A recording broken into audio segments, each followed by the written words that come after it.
Bruno Sarrazin est guitariste-pigiste. Il vit de sa passion malgré les temps difficiles dans le domaine de la musique. Nous en avons discuté avec lui dans son studio d'enregistrement à Terrebonne. Quel a été votre parcours du début de votre passion jusqu'à la fin? Je crois que j'ai commencé à jouer de la musique, donc de la guitare à l'âge de 14 ans. Puis, rapidement, j'ai joué dans des bands, des groupes.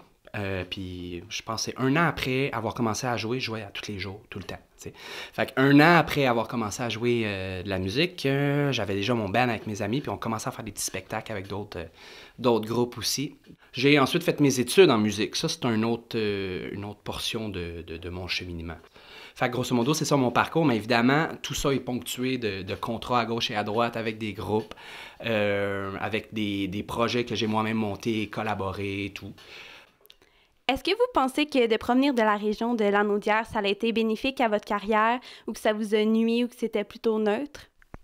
En fait, je crois pas que le lieu où j'habite où j'ai habité a eu une incidence sur ma carrière. Parce que, contrairement à ce que certaines personnes pourraient dire d'ailleurs, mais j'ai fait mes études à Montréal, puis on sait qu'étudier dans un milieu artistique, un milieu on s'entend, les débouchés sont plutôt difficiles, et reviennent surtout à un réseau de contacts. Donc, j'ai passé tellement de temps à l'université, je dormais quasiment là. Fait que j'ai réussi à tricoter tranquillement des contacts, évidemment. Tricoter, je veux dire, faire des contacts. Et puis des gens qui m'appellent, peu importe l'événement ou peu importe le projet où ils vont avoir besoin d'un guitariste, ils savent que je peux me déplacer. Fait que j'habite à Terrebonne ou que j'habite au centre-ville de Montréal, je vais me rendre où il faut. Et les contrats ne sont pas toujours à Montréal nécessairement. Depuis quelques années, vous avez votre propre studio à la maison. Comment cela a influencé votre carrière? C'est essentiel parce que je peux enregistrer tout ce que je fais. Je peux même enregistrer mes répétitions. Je peux faire après tout ce qu'on peut faire dans un studio.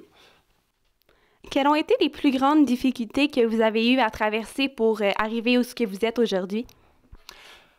L'université, peut-être, c'est comme dans n'importe quel programme, c'est beaucoup de travail, mais c'était pas une difficulté en soi, du sens que c'était tellement motivant qu'évidemment, comme dans n'importe quel programme, que ce soit en droit ou en psychologie ou whatever, notre choix de carrière, c'est une difficulté. Je pense que la difficulté est actuelle. C'est-à-dire que le marché de la musique, on le sait, va pas de bon train pour plein de raisons évidentes. Mais je pense que c'est ça la plus grande difficulté, en fait, trouver du travail. Autrement dit, moi, dans mon travail, je suis constamment à me réinventer. Donc, c'est-à-dire d'essayer de trouver des contrats et des contrats pour mes différents projets, mes différents bands, mais aussi être vu et te faire appeler à jouer dans d'autres contrats.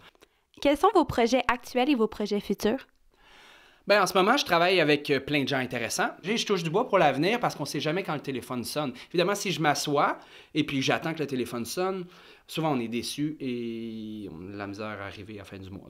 Merci beaucoup pour le temps que vous nous avez accordé aujourd'hui. On vous souhaite vraiment de la chance et d'avoir du fun dans vos futurs projets.